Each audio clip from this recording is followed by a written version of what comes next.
Assalamualaikum warahmatullahi wabarakatuh. Selamat malam dan salam sejahtera buat kita semua. Terima kasih rekan-rekan media yang telah hadir pada malam ini. Silahkan, apa yang mau ditanyakan kepada kami? Oke, terkait tanggapan itu Bang, dicabutnya gugatan prestasi. Masalah dicabutnya gugatan oleh penggugat ini sangat mengecewakan kami. Ada dua hal yang membuat kami kecewa. Pertama, ini pencabutannya seharusnya pada saat disampaikan di pengadilan pada Senin dan minggu depan. Tetapi ternyata penggugat menyampaikannya di media massa. Ini memang sangat tidak baik bagi pendidikan hukum masyarakat. Itu yang pertama. Yang kedua, bahwa kami juga sangat kecewa dengan adanya pencabutan ini adalah begitu yakinnya penggugat atas gugatannya dan meyakini bahwa menang 100 M. Kami berpikir mungkin ada terobosan hukum yang mau disampaikan oleh penggugat. Ternyata hasilnya dicabut. Ini kami kan kasih contohnya, lagi bercinta, lagi hangat-hangat bercinta, tiba-tiba ditinggalkan. Ini memang suatu hal yang sangat-sangat mengecewakan kami. Mengecewakan dalam arti apa, Bang? Kenapa Kecewa dalam arti sebenarnya apa gimana, Bang? Iya Bang, karena kan maksudnya Kan Abang bilang dicabut. Iya, gugatannya. Artinya meringankan dong. Karena tadi kan kami nyatakan bahwa dia begitu yakinnya untuk memenangkan gugatan ini.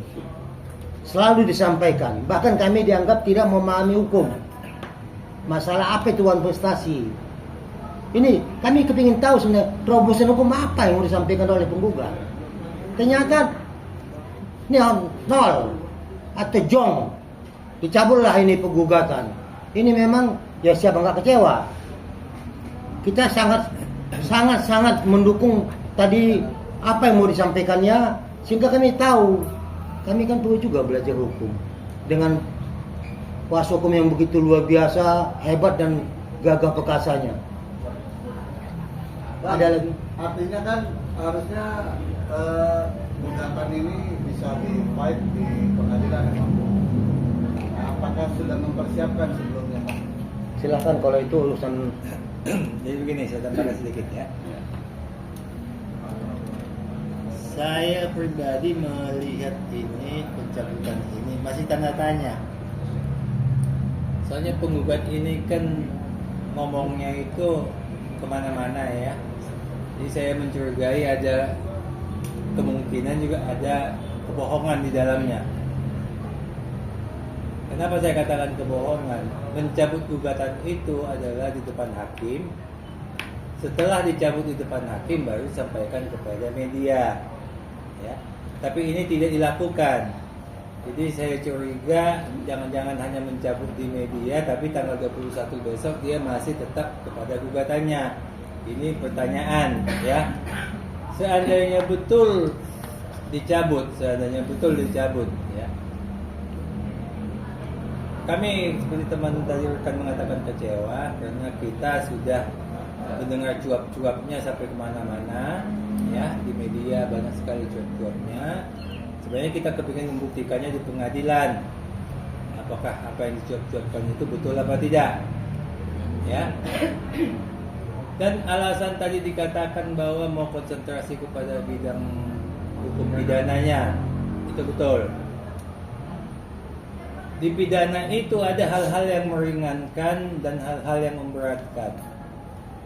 Hal yang meringankan nanti hakim pidana akan melihat dia mencabut gugatannya, berarti ada penyesalan akan pemerasan yang dilakukan. Kalau dia tidak cabut, ini akan menjadi hal yang memberatkan hukuman. Memberatkannya, mengulangi perbuatannya meminta uang 4M. Dia sudah diminta 4M satu kali pemerasan, diminta lagi 4M melalui gugatan. Ini akan memberatkan hukumannya. Ya. Jadi memang dari segi ini kitanya memang ada baiknya dia cabut. Ya. Dari segi nama baik advokat bukan advokat ya. Dari segi nama baik advokat ini juga kalau dia cabut begini dia masih lebih lumayan lah, tidak kelihatan blow-on-nya. Ya. Kalau nanti dia kalah di persidangan, alangkah memalukan, omongan itu tidak sama dengan selama ini cuap-cuapnya itu. Ya, itu sangat memalukan. Ya. Dan satu lagi juga saya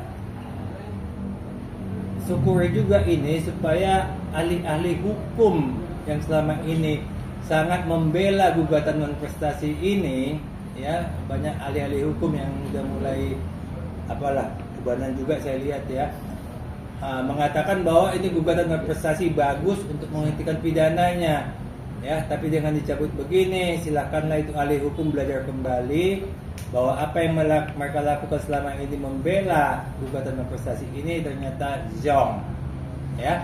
Mungkin itu bisa saya sampaikan. Bang, abang sendiri melihat apakah ini sendiri dianggap main-main nggak sih bang? Ya, mencabut ini sebenarnya juga kita seperti kami katakan di awal ini kan modus, ya. Ini modus. Karena modusnya tidak berhasil menghentikan pidana dan modusnya kemarin tidak berhasil ketemu dengan Dr. Reza, ya, karena dia punya maksud tertentu. Jadi karena zong juga, ya dicabut. Jadi sebenarnya ini sepertinya mempermainkan hukum, karena hukum sih menerima aja setiap ada gugatan masuk diterima oleh pengadilan. Tapi janganlah seperti itu kalau memang kira-kira gugatannya halusinasi atau seperti saya katakan kue bohong, ya tidak usah lah menggugat lah, malu-maluin aja. Bang, terhindar juga dari Sabar tuh. Gimana? terhindar dari gugatan 100M. Gimana bang? Ya, padahal 100M-nya kan kita sudah siapkan, cuman mereka agak siap menerima, ya apa boleh buat lah ya. Kita sudah siapkan itu, walaupun nanti datangnya dari kejaksaan atau dari kepolisian itu nanti kasusnya, tapi uangnya sudah kita siapkan 100M-nya. Bang, Dr. Reza Suhadi sudah tahu belum bang adanya cabutan ini? Oh ya, jadi begini. Sebenarnya kalau menanggapi tentang klien kami, ada hal yang kami khawatirkan, ya. Tapi ini tadi sudah terjawab ya. Karena pada saat tadi pagi klien kami menghubungi kami, beliau memang dengan tertawa ya, menyampaikan kepada kami, Bang, itu ternyata gugatan wan prestasi dicabut ya. Oh, saya belum tahu dok, saya bilang begitu. Ternyata abang wan prestasi, dia bilang begitu. Lah, kok dokter ngomong begitu? Kan ada yang bilang perjanjian lisan itu boleh digugat wan prestasi. Lah, maksudnya dok? Dia terangkan bahwa kami sebelumnya menyampaikan bahwa tahapan gugatan wan prestasi adalah pertama dengan pemeriksaan berkas, kemudian mediasi, lalu pembacaan gugatan, lalu menjawab, kesimpulan dan seterusnya. Itu yang kami sampaikan sebelumnya kepada klien kami. Ternyata apa yang kami sampaikan kan tidak benar menurut klien kami. Dengan tertawa dia mengatakan, abang ternyata wan prestasi ya, karena perjanjian yang kita buat secara lisan abang bohongi ya. Dia bilang begitu secara tertawa. Maksud saya begini, mudah-mudahan pendidikan hukum terhadapan gugatan wan prestasi terhadap perjanjian lisan tidak merusak pengetahuan hukum masyarakat banyak. Ya, cukup di dalam gugatan ini saja. Dan puji Tuhan tadi klien kami hanya tertawa, yang kemudian dia sampaikan, Bang, saya tidak terdoktrin kok, saya tahu perjanjian lisan itu tidak bisa seperti itu, jadi abang jangan khawatir, dia bilang begitu. Seperti itu Bang, mulai kemarin ya Bang, atau dari awal ya, saya lihat Dr. Reza Suhadi sekarang sudah mulai berani speak up Bang, sudah berani mengungkapkan apa yang dirasakan selama 1 tahun ini Bang. Ini kalau abang lihat ini ada obrolan nggak Bang? Kenapa dia speak up sekarang baru speak up segala macam Bang? Di story IG-nya ya Bang? Atau begini aja aku jawabkan ya. Selama ini dia digugat, dia kan memang tidak paham hukum. Jadi ya adalah perasaan sesuatu gitu ya. Tapi karena dilihat kami ini semua bercanda, karena memang gugatannya komedi, akhirnya Toraja juga menyadari bahwa oh, ternyata gugatannya bercanda doang. Jadi dia juga sekarang sudah mulai bercanda, gitu. Mengikuti kami juga lah supaya bercanda juga. Karena gugatannya kan halusinasi. Jadi landasan hukumnya tidak ada, dia melakukan gugatan, sehingga ya kita juga nanggapinya bercanda aja. Bayangkan aja, digugat 100 M. Bahkan kami candain, ya berarti yang tanggung jawab kepolisian 50 M, kejaksaan 50 M. Kenapa? Yang menangkap kan menahan mereka, bukan kami. Itu kami selalu candain. Tapi tidak dipahamin bahwa itu candaan kami. Gak masuk akal aja menggugat uang prestasi, gak jelas perjanjiannya, tiba-tiba digugat 4M, 100M. Yang ngambilnya ya selalu kami bercandain. Kalau ngambil uang, ya kalau nggak di Mabes, atau di Kejaksaan Agung, silahkan ambil di sana. Itu aja sih sebenarnya. Ya saya tambahkan ya, pada waktu mediasi itu, turut tergugat kan hadir itu. Mewakili Jaksa Agung, mewakili Kapolri. Ya, mereka itu datang itu mungkin sudah mempersiapkan diri. Ini candaan kita akan menyelesaikan apa yang menjadi gugatan di kita. Mungkin akan siap membayarkan. Akan menyelesaikan gugatan. Candanya kita mereka membawa akhirnya sampai sana gagal, tidak hadir. Dia berharap datangnya itu wajib selalu disampaikan seperti itu ya. Wajib. Ingin apa? Kalau wajib mungkin nggak akan menyampaikan sesuatu. Mana duitnya yang 100 M? Kalau dibayarkan kami akan cabut. Ternyata belum waktunya, dia udah cabut duluan gitu. Akhirnya ya uang ditarik kembali lagi ya. Kami berharap uang itu diserahkan. Kita mungkin sebagai penggugat juga dapat modus yang bukan modus ya. Dapat bagian komisi ya. 30% dari ya. 100 M itu. Ternyata dia cabut. Nah ya sudah. Gitu. Bang, ini kalau dari keterangan Bang Wahmi Bamit, kalau saya tanya, ini cabut bukan dalam arti sebenarnya, dia ingin mendulukan kasus pidananya Bang. Pidana selesai baru mungkin akan dihitung kembali ya, diajukan kembali. Nah, apa Bang persiapannya Bang? Kalau memang seperti itu Bang? Justru selalu kan kita bilang dia modus. Kenapa kami masukkan modus itu adalah dia sengaja, ini kan sudah masuk ke proses pidananya sudah berjalan, tiba-tiba dia masukkan gugatan. Dia mau menghentikan pidana ini sebenarnya. Ternyata mediasi kemarin gagal. Ya karena gagal, ya dicabut. Karena dia pikir sia-sia saya berjuang. Sia-sia saya berjuang sehingga ya udah cabut aja. Toh mediasi gagal. Cuma itu aja kok. Kalau dia mau menggugat lagi nanti, ya justru kami yang menggugat, bukan dia. Kita buktikan. Setelah putusan pidana ini diputuskan, maka kami akan melakukan gugatan kepada penggugat yang mencabut itu. Bang, apakah gugatan itu kan sudah dicabut? Tapi kan tadi kan bilang bahwa sebenarnya bukan dicabut. Ya, untuk fokus yang ke pidana. Apa ya bisa Bang secara hukum ya, Bang paham hukum nih. Setelah dicabut, digugat lagi. Bisa gak gitu? Kalau secara hukum bisa dicabut, nanti digugat lagi. Kalau ada landasan hukumnya. Tapi kalau halusinasi, apa yang mau digugat? Sifatnya juga halusinasi. Inilah bahayanya kalau konsultasi sama dukun hukum. Karena dasarnya dupa-dupa, kemenyan, sehingga apa yang hasilnya? Penerawangan ujung-ujungnya halusinasi. Ini yang kita takutkan sebenarnya. Untunglah dengan bijak penggugat mencabut gugatannya sehingga kembali kepada jalan yang benar. Yang selama ini tersesat, bukan kami loh tersesat, justru penggugat tersesat selama ini. Kembali ke jalan yang benar. Monggo, silakan lanjutkan pidananya. Jadi selama ini itu kan seperti kita katakan kemarin itu kan kue bohong itu. Jadi dia udah tahu bahwa kuenya kue bohong, dia cabut. Nanti dia masukkan lagi gugatan barunya, tapi isinya nggak kue bohong lagi, kue lapis. Ya, jadi lebih padat dia daripada yang kemarin. Ya mungkin gini ya, kita tambahkan ya, kalau namanya gugatan itu dicabut, pasti ada dasarnya. dasarnya edukasi kita dari ke teman-teman ini ada umumnya diketahui kalau pencabutan itu telah terjadi perdamaian, para pihak rela bahwa tidak melanjutkan perkara ke pengadilan. Kemudian tidak cukup bukti, sadar si penggugat kalau penggugat aku tidak cukup bukti, akhirnya dicabut. Atau ada pelanggaran di dalam hal administrasi secara undang-undang yang diatur tapi tidak dipenuhi. Itu yang umum, itu aja alasan gugatan, tapi tidak karena ingin fokus sesuatu. Semua fokus, perdata itu kita tahu hanya ya menyerahkan bagian dari surat menyurat dan bukti. Jadi itu nggak seberat di pidana, itu harus mencari galian materialnya perkara.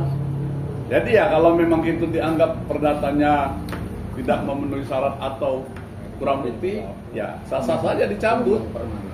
Kita silakan aja, ingin tahu tadinya apa sih dalil mereka ini membenarkan gugatan yang setebal katanya hampir 100 sekian halaman itu ya. Bang, sepanjang sidang wan prestasi ini kan abang-abang yang ganteng ini kan seperti ya kita lihat kemarin minggu lalu dibentak, ada marah-marah segala macam gitu, bahkan abang disebut aki-aki, bener ganteng ya Bang Robert ya kan. Ada rencana nggak niatan Bang untuk ya udah gugat balik dalam hal apa sih Bang, bukan karena perkara pribadi ya Bang, tapi memang karena nggak masuk ke inti sudah merugikan segala macam, ada nggak niatan Bang? Jadi begini, kawan-kawan ya, satu yang menurut kami yang kami tersinggung adalah dibaca itu perma, ada disampaikan seperti itu.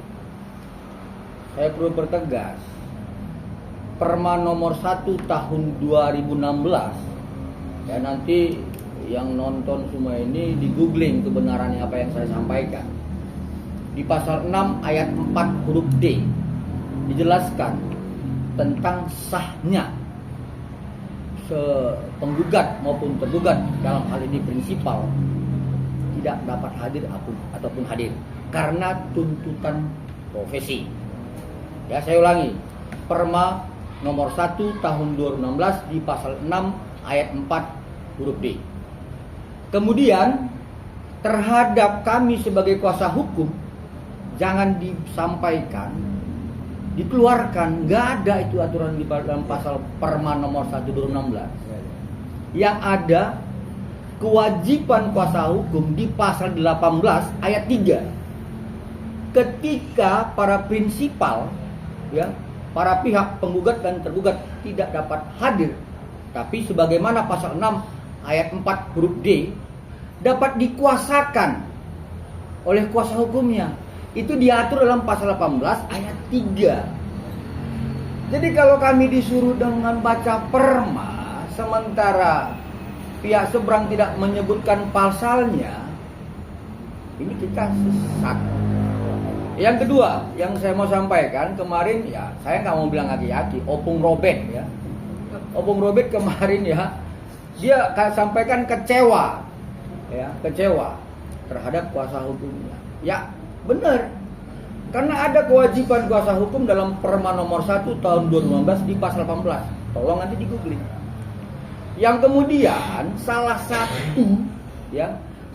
satu yang harus dilaksanakan dalam mediasi tidak dilaksanakan oleh penggugat, yaitu di pasal 7 ayat 2 huruf D. Dia tidak menyerahkan resumenya. Ya, tidak menyerahkan resumenya. Kemudian di pasal 22 ayat 1 disebutkan hakim mediator akan merekomendasi para pihak tidak melaksanakan ya, dengan tidak baik sebagaimana pasal 7 ayat 2. Nah, kalau kemudian ini menjadi salah satu indikator dicabutnya gugatan, tidak benar. Kenapa? Majelis hakim yang memeriksa perkara ini bisa menolak terhadap tidak niat baiknya para prinsipal dalam melaksanakan mediasi sebagaimana pasal 22. Itu clear ya. Jadi jangan disuruh-suruh kami baca perma. Ya. Sampai pasal-pasalnya pun kami kuasai. Apalagi Opung Robert. Ya, kenapa Opung Robert kemarin kecewa terhadap kuasa hukumnya? Karena dia mengetahui pasal 18. Begitu Pung ya? Oke, silakan Bung. Bang, tapi kalau keterangan kami sih pas media sesi kemarin tuh harusnya kan RG yang Bang harus datang, justru pihak kuasa hukumnya nggak wajib hadir Bang. Di situ mereka bilang kalau ya abang-abang ini yang salah gitu kan. Ini yang benar siapa nih Bang? Pasal berapa? Ayo kita gini loh. Undang-Undang 18 tahun 2003 di pasal 5 menjelaskan advokat adalah penegak hukum. Clear ya? Berarti yang ditegakkan hukum. Oke?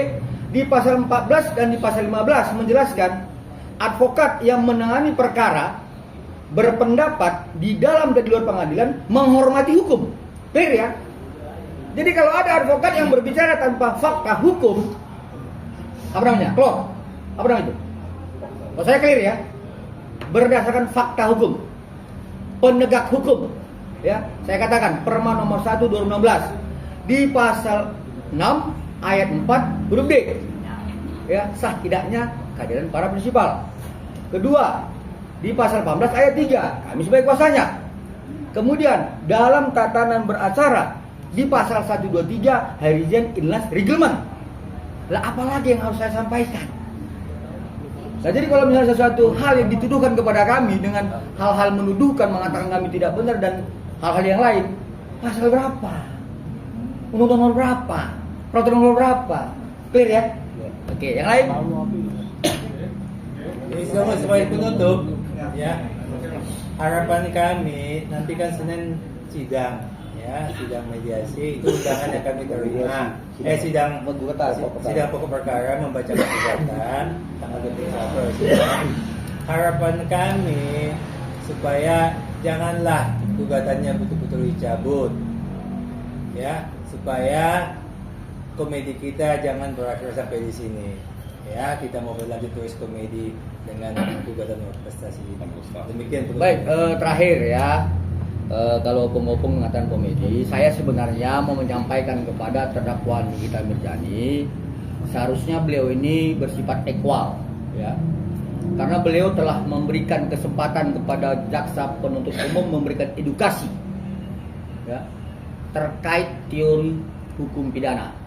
Saat itu dalam jawaban jaksa penuntut umum terhadap eksepsi dari penasihat hukum terdakwa ada menyebutkan sebagaimana ada hukum dominus litis, kemudian menyebutkan 144, KUHP 156, kemudian bagaimana 369 dapat dirubah 2368, kosannya itu kan salah satu kesempatan bagi jaksa penuntut umum untuk melakukan pendidikan hukum dalam persidangan. Kami tidak diberi kesempatan.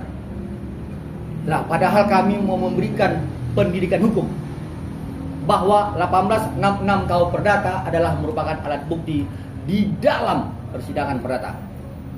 Dalam 1243 KUH Perdata, dalam 1320 KUH Perdata, dalam 1239 KUH Perdata, penting untuk seorang advokat memasukkan unsurnya untuk melakukan gugatan wan prestasi. Kenapa? Karena kami takut pendidikan hukum yang sudah selama ini dilaksanakan melalui perkara terdakwa Nikita Mirzani membuat sesat hukum. Salah satunya, kalau menguji pasal 369 adalah pencemaran nama baik, itu di Mahkamah Konstitusi, bukan di pengadilan negeri. Ya, uji di Mahkamah Konstitusi, Majelis Hakim. 369 itu bukan pencemaran nama baik, bukan pengancaman pencemaran, tapi pencemaran nama baik. Di sana ngujinya, bukan di pengadilan negeri.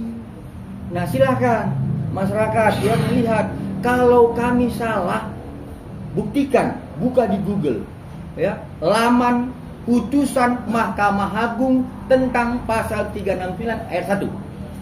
Saya pastikan disebutkan di situ adalah pengancaman dan pemerasan. Yang kedua, saya mau sampaikan, selain bab 23 di pasal 368, 369, saya mau kasih contoh ya.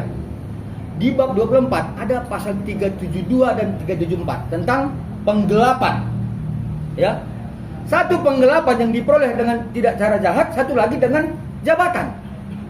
Lah, kalau kemudian cara ini dipersoalkan, hukum kita akan sesat.